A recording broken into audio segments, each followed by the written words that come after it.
نحمده ونصلي على رسوله الكريم اما بعد فاعوذ بالله من الشیطان الرجیم بسم اللہ الرحمن الرحیم جزا اللہ عنا سیدنا و مولانا محمد ما هو اہل صلی اللہ علیہ وآلہ وسلم۔ میرے خیال میں ہم فتح مکہ پہ بات کر رہے ہیں تو اس سے عقدوں کو کچھ کھولنا چاہیے۔ بالکل کھولیے۔ فتح مکہ میں جتنے صحابہ اکرام نے جتنے لشکر نے شرکت فرمائی ہے یہ تمام کے تمام ایک دیوان بن سکتے ہیں۔ ایک صحابی کی الگ الگ سیرت ہے، الگ الگ کردار ہے۔ فتح مکہ وہ ہے جسے قرآن کریم ہے۔ ایک چیز کو ہم عظیم کہیں، بڑی فتح کہیں، یہ ہمارا معیار کیا، ایک چیز کو اللہ پاک عظیم کہیں، اور دوسری جگہ قرآن کریم میں اللہ تعالیٰ فرماتے ہیں وَيَنْصُرَكَ اللَّهُ نَصْرًا عَزِيزًا۔ یعنی قرآن کریم کی اس تفسیر کے سامنے سے جب آپ گزرتے ہیں اور یہاں سے آپ خوبصورت الفاظ موتیوں جیسے لیتے جاتے ہیں تو میرے خیال میں کوئی آنکھ ایسی نہیں ہے جو نم نہ ہو۔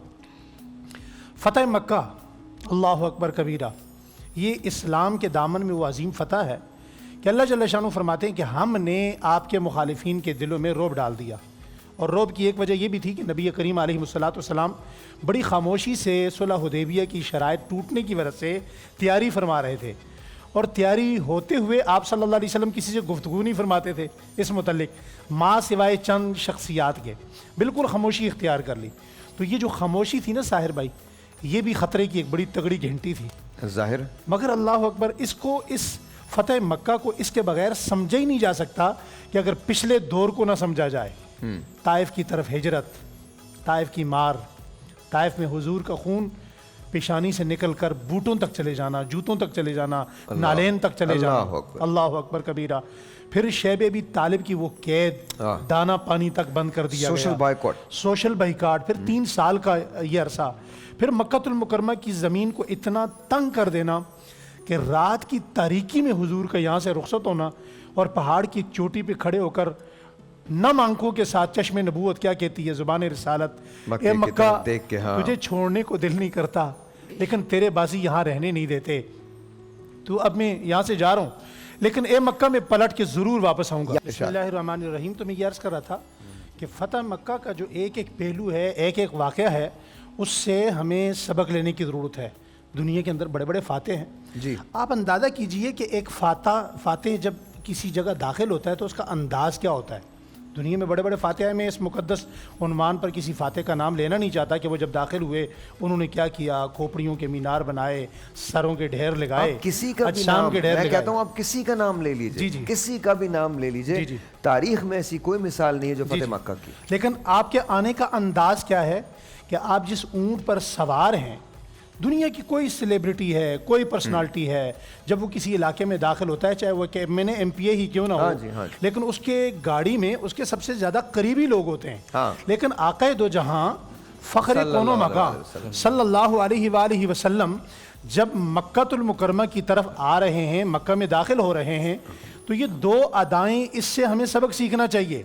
ایک تو آپ نے اتنے بڑے لشکر میں اپنے ساتھ کسی اپنے بڑے ساتھی کو، قریبی یار کو، حضرت ابوبکر، عمر، عثمان، علی کو نہیں، اپنے اہل بیت میں سے کسی کو نہیں، اپنے غلام کے بیٹے حضرت زید بن حارثہ کے بیٹے حضرت اسامہ بن زید کو اپنی سواری پہ بٹھا رکھا۔ سبحان اللہ۔ کسی بندے کا یہ عالم ہو کہ وہ علاقہ فتح کر رہا ہو، وہ اب واپس اپنے وطن آ رہا ہو، تو وہ کیا اپنے سواری پہ، کائنات کے اندر اس کی اور کوئی مثال نہیں ہے، غلام کے بیٹے کو ساتھ بٹھایا ہوا ہے، اور آپ کے جو جانے کا انداز ہے، آپ کی عاجزی پہ قربان، اور اس عجز کا آپ نے اظہار فرمایا کہ آپ کی پیشانی مبارک اونٹ کی کوہان کے ساتھ لگ رہی ہے۔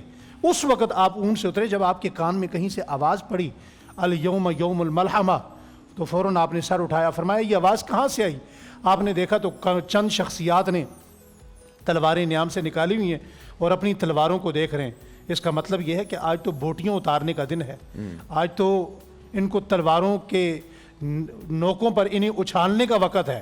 الیوم یوم الملحمہ، حضور نے اونٹنی پر سوار ہو کر آپ نے خطبہ دیا، فرمایا سارے جمع ہو جاؤ، سارے جمع ہو گئے، فرمایا نہیں الیوم یوم الملحمہ نہیں، الیوم یوم المرحمہ، آج رحمت کا دن ہے، آج پیار کا دن ہے، آج تم مجھے دیکھو گے کہ آج میں محمد کیا سلوک کرتا ہوں۔ حضرت عمر رضی اللہ عنہ نے ایک کو گرفتار بھی کر لیا، فرمایا عمر چھوڑ دیجئے، چونکہ حضرت عمر کیا ایک اپنا مزاج تھا، جلالی طبیعت تھی، اور وہ طبیعت اللہ تعالیٰ کو بھی اتنی پسند تھی کہ اس پہ بے شمار مرتبہ قرآن پاک اترا۔ حضرت عمر رضی اللہ عنہ سے چھڑوا دیا۔ جب آپ مکہ میں داخل ہوئے، ایک غلام کو ساتھ بٹھا کے لائے، اگلا جملہ سمجھیے گا، مکہ میں جب داخل ہو گئے تو چاروں طرف دیکھا، فرمایا بلال کہاں ہے؟ یہاں آپ کسی کو بھی کہہ سکتے تھے، خود بھی اذان دے سکتے تھے، فرمایا جی یا رسول اللہ حاضر، لبیک یا رسول اللہ، فرمایا بلال اذان دیجئے، فرمایا یا رسول اللہ کہاں پہ دوں؟ فرمایا کعبے کی چھت پہ اذان دیجئے۔ اذان تو نیچے بھی ہو سکتی تھی نا جی، بالکل ہو سکتی، مسجد کے اندر ہو سکتی تھی، یہ کعبے کی چھت پہ بلال کو کیوں چڑھایا؟ اس لیے فرمایا بلال، میرا تخیل کہتا ہے، وجدان کہتا ہے، بلال یہی کعبہ تھا نا کہ تمہیں آسمان کی طرف دیکھنے کی کبھی اجازت نہیں تھی، سبحان اللہ، تمہیں سورج کی طرف کبھی دیکھنے کی اجازت نہیں تھی، تم اوپر نہیں دیکھ سکتے تھے، جنہوں نے ساری زندگی تمہیں اوپر نہیں دیکھنے دیا، آج وہ تمہیں اپنی گردنیں اٹھا کے کعبے کی چھت پہ دیکھیں گے۔ یہ انداز ہے۔ پھر آپ نے فرمایا بھائی اس کی چابی کہاں ہے؟ تو حضرت عثمان بن طلحہ جو آج تک مسلمان نہیں تھے، ابھی مسلمان ہو رہے ہیں، انہوں نے فرمایا یا رسول اللہ چابی تو میرے پاس ہے۔ تو ان کو جاتے وقت حضور نے کہا تھا مجھے ایک مرتبہ خانہ کعبہ کے اندر جانے دو، فرمایا نہیں۔ تو حضور نے فرمایا چلو ابھی میں جا رہا ہوں لیکن یہ چابی تم اپنے ہاتھ سے مجھے دو گے۔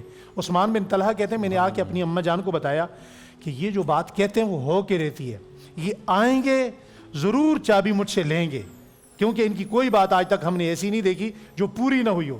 تو فوراً گئے اپنی ماں کے پاس، کہا اماں جان وہ دن آ گیا ہے، محمد مصطفیٰ آ گئے ہیں، یہ چابی مانگ رہے ہیں۔ اچھا جیسے ہی چابی دی تو عثمان بن طلحہ کی آنکھوں میں، یہ شیبی خاندان سے، عثمان بن طلحہ کی آنکھوں میں آنسو تھے، تو آنسو یعنی اس لیے آنسو تھے کہ یہ چابی ہمیشہ کے لیے مجھ سے چلی گئی۔ آپ صلی اللہ علیہ وسلم اندر گئے، خانہ کعبہ سے واپس آئے، پھر چابی کو دیکھا اور فرمایا آج یہ چابی میں اسے دوں گا جو اس کا سب سے زیادہ مستحق ہے۔ اب سب حیران ہوئے کہ یہ چابی کسے دی جائے گی؟ تو فرمایا عثمان بن طلحہ کہاں ہو؟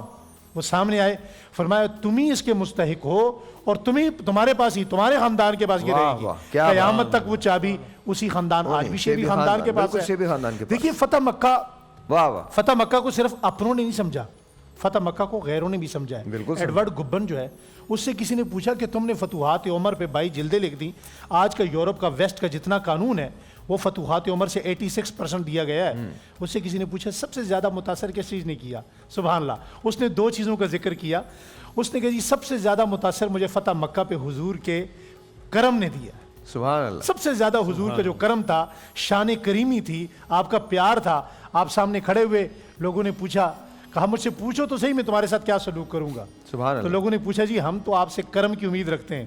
فرمایا آج میں وہ جملے کہوں گا جو سلطنت پہ بیٹھ کے، تاج پہ بیٹھ کے، شاہی تاج پہ بیٹھ کے، مصر کی حکومت پہ بیٹھ کے حضرت یوسف علیہ السلام نے اپنے بھائیوں کے لیے کہے تھے، لا تثریب علیکم اليوم، آخری بات۔